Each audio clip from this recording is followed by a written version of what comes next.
An absolutely important gathering here in Johannesburg with so many groupings here showing solidarity to the state of Palestine in light of very worrisome events that we have seen. So this is part and parcel of global solidarity as well. Joining us now is Hamas's Dr. Main. Thank you so much indeed, sir, for your time. And just first and foremost, what do you make of today's convention? I mean, the gathering of this nature right here in South Africa on the eve of Nelson Mandela's passing. What do you make of today's significance? Thank you very much. I think we are here in the right place with the right people. I mean, the South African people and the people who came from everywhere to express their solidarity with the just Palestinian cause. We believe that the Zionist regime is standing on two pillars and continue to survive or to exist based on two pillars. One of it is internal forces and power, economy and the army, but the other one, which is equally important, is the international support and coverage and green light for their genocidal acts and massacring. They're enjoying a full impunity. They are doing all these massacres, committing all these crimes, then they get away with all. Therefore, we have also, in order to achieve our goals of independence, dignity and freedom and the right to retain, we are also in need for an international global solidarity movement. And this is one of the most important conventions, one of the most important places to initiate this process. This is one. Second, I think no one can talk about the just Palestinian cause without keeping always in mind and his deepest memories, the late Nelson Mandela. We have always educated our children about this great man who said once, the freedom of South Africa will not be completed or fulfilled unless the freedom of Palestine is achieved.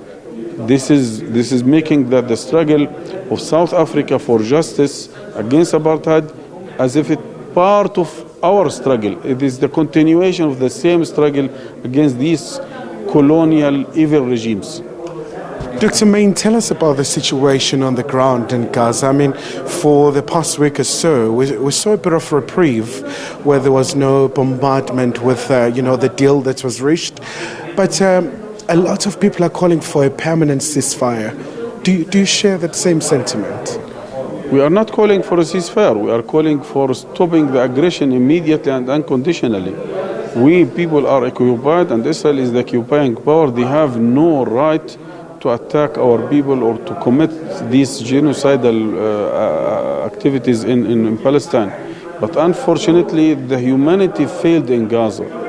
The so-called international humanitarian law has been smashed under the Israeli bulldozer. And now for more than 56 days, people are killed on 24 hours, 7 days a week. They have not exempted schools, hospitals, universities, babies, men and women. More than 2/3 of the people killed in Gaza are women and children. And maybe this is the first time in history. Usually in wars, men are killed much more than women and children.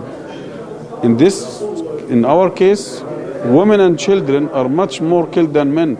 This is very strange, but we believe that this is only because of the impunity they are enjoying because of the American support, because of the Western support.